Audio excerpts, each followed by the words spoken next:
Hey guys, it's Nikos, and welcome back to the channel. The Call of Duty Modern Warfare 2 beta launched on the 22nd of this month, and I'm going to be ranking all of the weapons on how well they perform across the multiplayer. Not all weapons in this beta have customization options, so I'm going to be more generous with those weapons, assuming they have some room to grow. Alright, let's start off with the assault rifles. Oh wait, one second. Before we start, yeah, you get the idea. The Lockman 5.56 is a Lockman platform rifle chambered in 5.56. Although Lockman weapons look very similar to Heckler and Koch weapons from Reality. Why the name change? I guess they're trying to avoid licensing and save money. This assault rifle has obviously a full auto fire rate, much like almost every weapon in its category, and it's very similar to the upcoming M4. However, this weapon has greater accuracy and range at the cost of mobility and damage output. Honestly, this gun's really good due to the meta of assault rifles and SMGs in Call of Duty, where unfortunately rapid fire weapons have never not been king in the series. They've always just had some place at the very top of the ring. This is a very well balanced and easy weapon for new players to pick up and go with, and I'm gonna have to give it an S tier. It is a solid rifle. Now moving on to the M4, this is perhaps the most ubiquitous weapon in the beta so far, and it's perhaps the easiest one for new players to use. Once again, it has a fully automatic fire rate, and great control and low recoil lends to great accuracy with this weapon. Like I said, everyone's using it because you can't go wrong with the classic M4, and it does have the most progression and customization options out of any other weapon in the beta. This gun really makes this beta feel kind of like the Modern Warfare 2019 syndrome, where the M4 was everywhere, but it's not nearly as overpowered as the M4 in that game. S tier. I hate to put it here because it's kind of unoriginal, but I gotta be fair, it is easily one of the most well-rounded weapons in the game. M16. This is a burst assault rifle on the M4 platform. The M16 in the past was pretty effective, and I want to like this weapon in this beta, but the grind is not worth it. It can pull off one burst kills just like the good old days in 2007, but it's woefully inequipped for the modern era of Call of Duty. This is probably due to the fast movement speed of the game, which makes connecting shots on target very difficult. Now, you will intentionally be putting yourself at a disadvantage with this weapon. Rate of fire between bursts is low, control is all over the place, each gunfight will become a challenge, and in fact it's a hindrance. I would avoid it at all costs. That's a D tier. The Kastov 740U. Now this is an assault rifle. It's modeled off of the AK-74 of Reality, and there's no customization options available for it in the beta, but I assure you it won't affect the rankings. This is another fully automatic weapon, this time with a slower fire rate than the M4, and there's reduced recoil control. I mean, it is an AK after all. It trades range for maneuverability and really excels at close ranges. It's a good mix between an SMG and an assault rifle.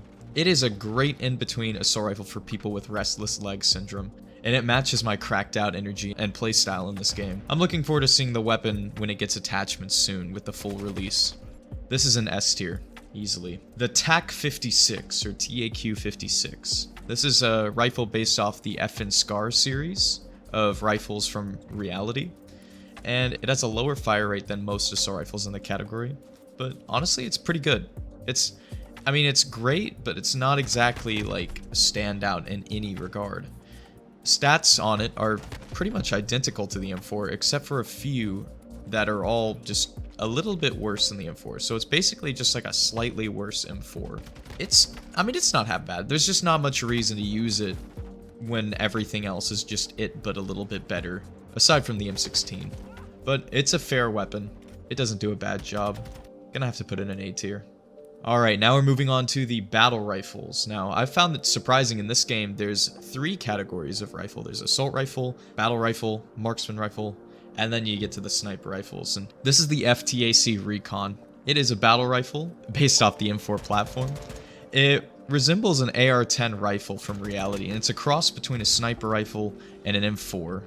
It has the ability for full auto fire, though I really wouldn't waste my time with it. With the laughably small magazine of 10 rounds, you're going to be blowing your load before you can even kill an enemy sometimes, if you go down the full auto route. This weapon is very ineffective unless you play with a slow, methodical style of play, such as sniping or mounting, or just basically taking it easy and keeping it back. When played this way, precise shots can be pulled off on enemy targets that are behind cover and in hard to reach spaces. It is really effective at medium to longer ranges with the 2 to 3 shot kill, but unfortunately ammo capacity means it's useless in a pinch or against a cluster of enemies. You will be reloading a lot. It's pretty bad, actually. This weapon doesn't really give much room for flexibility too, so you'll just have to snipe with it. Give it a scope for best effectiveness, but still, I'd rather just have like a sniper at that rate. C tier. I'd definitely rather have a marksman rifle or battle rifle of any other kind than this. Now we move on to the Lockman 762. Now the Lockman 762 is a battle rifle in the vein of the Lockman series, or Heckler & Koch series, however you want to call it, because basically it's the G3 from real life. It has the ability for full auto fire if you don't want your shoulders anymore, because the recoil on this thing is insane. This weapon is much like the FTAC Recon, but it trades a slight amount of damage and control for double the base ammo capacity, additional range, and more mobility. And this factor improves it significantly. I wouldn't run this gun usually, and I wouldn't run battle rifles in general, as they really don't solve any particular issue better than any other weapon. But they're pretty fine, I suppose. I've actually been able to go on sprees with this gun, and I kind of like it. I'm going to give it a B tier. Now we move on to the submachine gun category. Now we're going to start off with the Lockman Sub. Now the Lockman Sub is styled after the H&K MP5, and it's probably one of my favorite weapons in the game. Like, this thing has insane mobility. It is a fantastic weapon for crack addicts like myself. It has a great time to kill, amazing accuracy, easily S tier. The grind for it is very much worth it. It dominates lobbies. The FSS Hurricane. Now this is a submachine gun. This bastardized M4 SMG has obviously a full auto fire rate, and it has great control and low recoil, which lends to great accuracy. It's pretty much an M4 trading range and a bit of stopping power for ammo capacity and long reloads, and it's not bad at close to medium ranges, but I'm gonna have to give it an A tier. Now the reason I'm giving it an A tier is it's a fine weapon, it's pretty dang good, but it's not nearly as good as any of the other S tier weapons, as it feels kind of wonky. It controls a little strange. It's got some definite damage drop off over range, which really hampers it if you want to use it at range, where the Lockman Sub does everything the FSS Hurricane does, but with even more range. Now we're moving on to the Fennec 45. This is the Vector from real life, and it's the fastest gun in the West. It has a blisteringly fast fire rate. You're going to be emptying magazines pretty quick with this thing. Accuracy and range don't exist with this gun. It's an uncontrollable bullet hose. However, at close range, it shreds whether in hip fire or aiming down sights. Mobility with it is fantastic too, but it is such a niche weapon that can sometimes become a hit marker factory. Not to mention, you will be pulling a lot of slow reloads very often, and this thing has effective damage of just nothing at range. Like, you will not be able to hit anything. This thing, oh my gosh. I've tried to use it even at medium ranges, and it's a big waste of time. It's fairly average. I'm going to give it a C tier. It's really powerful, but only really at point blank range, and you got to be very patient with it. Plus, you can only get like one kill before you got to reload. So yeah. Now we move on to the shotgun category. Now this is the Expedite 12. Now it is the best shotgun in the game, because it's the only one so far. It is a slow, semi-automatic fire rate.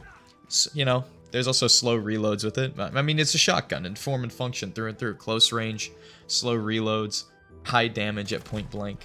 It is great for cracked out and spazzy play styles. It one-shots at point blank pretty much always. It's an A tier. I like this gun a lot. I wanted to give it an S tier, but I just can't because it's very limiting in every other regard. Now we move on to the 5.56 Icarus. Now this is a light machine gun based on the M4 platform. It has surprisingly fast handling speeds for a light machine gun. Not quite as fast as SMGs or ARs though, but it's pretty impressive. It has very slow reloads, but on the flip side, it's a great weapon for M4 fans who don't want to reload. It is a fairly well-rounded hybrid between a full-on machine gun and an assault rifle. And it's also a really good weapon on the move. Like, this gun is actually a very competent weapon. It's probably the only LMG in COD history that I'd seek out and use. This is an S tier. Now we move on to the Rap H. Now this is a light machine gun, styled off of, I believe it's the HK-21, or HK style, Heckler & Koch style of light machine guns. And wow, how disappointing. It's slow, very slow. Fire rate's okay, I guess. I can get kills with it. It's not the worst thing in the world, but it just hampers pretty much any play style except for camping and mounting. So you're going to be pretty trapped. You don't have a lot of options with this weapon. I can't really think of many pros of it. I mean, it just is a machine gun through and through. I'm going to give it a C tier. It's average at best. All right, now we move on to the Seiken MG38. Now this is a light machine gun modeled similarly to the Negev light machine gun from Reality. Now this gun is slow in every regard. At least it has 100 ammo capacity, which this is probably the peak weapon for players who never want to reload, period. The weapon focuses on a slow playstyle. It's great when mounted, but falls victim to being not close enough to an AR in Call of Duty. Like, remember I said the AR and SMGs are meta and they're versatile? Well, this weapon is the farthest thing from versatile. You will be mounting, you will be slow. It's similar to the Rap H that I just talked about, but it has less fire rate, 25 more rounds in the magazine, and a little more damage and less accuracy. So it's basically just, it's a C tier, it's average, it's meh. Light machine guns in Call of Duty have never really been that good, and this is not an exception. Now we move on to the Marksman rifles. Now this is a bridge between battle rifles and sniper rifles. So first we're going to start out with the LMS. Now this is a Marksman rifle styled after the Heckler & Koch PSG-1 rifle. This is another weapon in the Lockman platform of rifles, and it's a big brother to the Lockman 7.62. This rifle guarantees a 2-shot more often than its little bro could. The stock ammo capacity of this gun is lower, maneuverability is lower, but if you play it slow with this weapon and use it as a sniper rifle, you can do a lot of damage. Additionally, this is something people don't often know about this weapon. This is perhaps the most slept on weapon in the beta. You can actually play fairly mobile with this gun. Even with the 10-round capacity, you have insane hipfire accuracy, insane damage output. It's a 2-shot kill at any range. It is unstoppable. It is the ultimate jack of all trades. This, along with the Lockman Sub, are my two favorite weapons. I got a Harrier with this gun on my second match of using it. It is busted. Like, just let the gameplay speak for itself. Even without a scope, like running the stock LMS, I was just dominating and top fragging. This is an S tier. It is, quite honestly, one of the most broken weapons in the beta right now, and nobody knows about it. I tried getting him before he got you. I'm sorry. He's back of A. This gun can really do anything. You can run and gun with it, or even cozy up in a sleeping bag and snipe with it. Do not sleep on this gun. It is fantastic. Now we move on to the Lockwood Mark II Marksman Rifle. How you doing, Flint Lockwood? This cowboy lever action repeater is great at medium to long range. It has a high damage output, with 1 to 2 hit kills depending on where you tag them. Obviously has a low fire rate and fairly difficult to use at close range, but it has extremely fast handling and mobility for a sniper styled weapon. This is a B tier. This is a very fun gun. I recommend it for a cracked out time. Now we move on to the sniper rifles. Now there's only one, and that's the Signal 50, which is modeled after the Lynx sniper rifle from Reality. The Signal 50 is a traditional COD sniper rifle. There's really not much to be said here, but it does ship with a variable zoom scope. The bolt on this weapon works extremely fast, allowing for surprisingly quick follow-up shots. Reload is insanely long, ADS is long. You can tell they didn't want sniper spam to be a problem in this game. It is great on invasion and larger maps, however it is absolutely broken on prisoner mode. There was this one match where the entire enemy team just camped up, they shacked up on mounted their rifles all over the map. Whole team had Signal 50s, they just wiped us. It's broken. This is a tier for sure. Of course, it has its drawbacks at close range, but it's a highly specialized and great weapon at its one purpose. On some maps it's useless though. Now we're moving on to handguns. Now, there's two in the game. The first one is the X12. The X12 is modeled after a Glock from Reality. It's a pistol. We don't expect it to be very effective against primary weapons. I mean, I really don't ever see it appear in the kill feed for obvious reasons. It's obviously useless at longer ranges, but it works as a backup weapon for sure. I'm gonna give it D tier. Now, I mean, I didn't expect it. I feel like this is kind of fair. It is going up against primary weapons, but it is still capable. Also, bonus about pistols is you can use them while climbing ledges or ladders. So that's actually one pro about pistols that primaries can't match up to. Now I move on to the X13 Auto, which is essentially the Glock 18. So this is a fully automatic pistol with a very high fire rate. And pistols are sadly outclassed on every map, and it has a pretty small base magazine size, which has you blow your entire magazine for just a single kill. It's obviously useless at longer ranges, good backup weapon, you know the story. However, I was going to put it in D or C tier, but with the attachments you can put on it, it's pretty insane. The Side Impact is an armory variant of this weapon, special to the beta, and yeah, this thing is busted. It improves on every problem with the X13 base form. It has an extended magazine, optics, better control. That's a B tier. It's a really good weapon. I'd rather have this than the Finnick any time of the week. Now we move on to the launchers. Now honestly, it's not even fair that launchers are on here. Like, it really doesn't make any sense to put them on the tier list because it's not really fair. But I'm going to do it anyway because I want to. So first of all is the Pila. The Pila is a rocket launcher that can fire with or without lock-on. Obviously, it's a pretty tragic weapon, except for specific situations. It has awfully slow ADS speed, movement speed, yada yada, reloads long. But it does have a lock-on, and whenever you're in a pinch and there's killstreak spam, this and the following rocket launcher are really going to be your best bets at dealing with them. So as much as I'd love to put it any higher, I'm going to put it in an F. I mean, it's only useful against killstreaks.